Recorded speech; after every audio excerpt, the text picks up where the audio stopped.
Aston Villa faces UEFA financial talks. What's next for the club?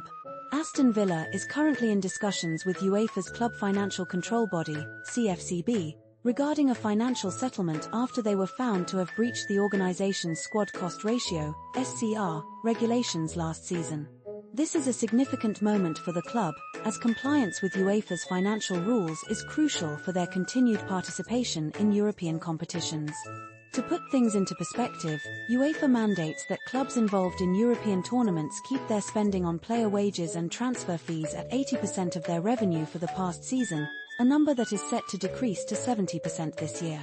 Last week, Villa revealed their financial accounts for the 2023-24 season, exposing a wage bill of £252 million against total revenues of £257.7 million.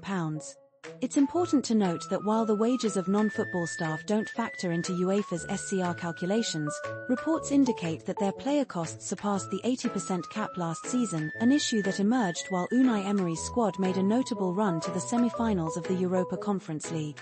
Despite the serious implications, Villa has been somewhat reticent, not publicly commenting on their compliance with UEFA's regulations. However, a snippet from their financial report hinted at their potential breach, stating that they are operating within the Premier League's Profit and Sustainability Rules, PSR, but did not mention UEFA's SCR.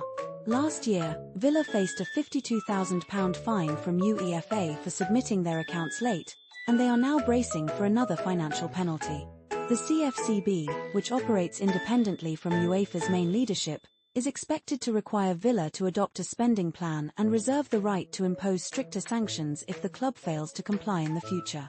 For context, Roma was fined £1.75 million for repeated violations in 2023, while Istanbul Başakşehir faced a suspended one-year ban from UEFA competitions for their own infractions. While it's unlikely that Villa will face the harshest penalties at this stage, they will almost certainly be asked to reduce their wage bill.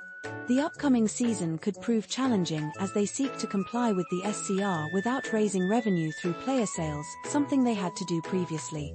Last summer, selling players like Douglas Luiz, Omari Kellerman, and Tim Iroegbunam almost brought in £70 million to help meet the Premier League's PSR regulations.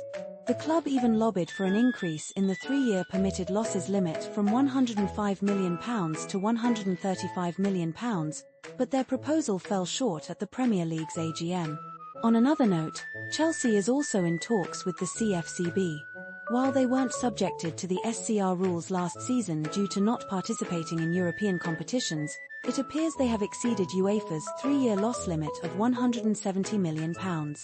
Chelsea's financial maneuvers included declaring income from the sale of assets to sister companies, which is typically not allowed by UEFA.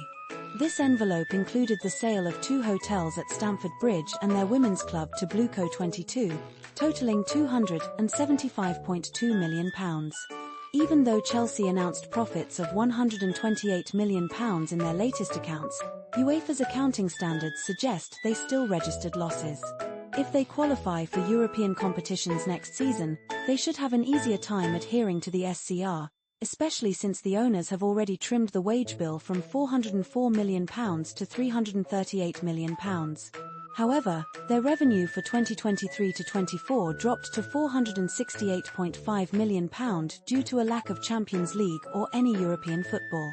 Given the financial landscape and implications of these discussions, both Aston Villa and UEFA have chosen not to comment further at this time, leaving fans and analysts alike on the edge of their seats.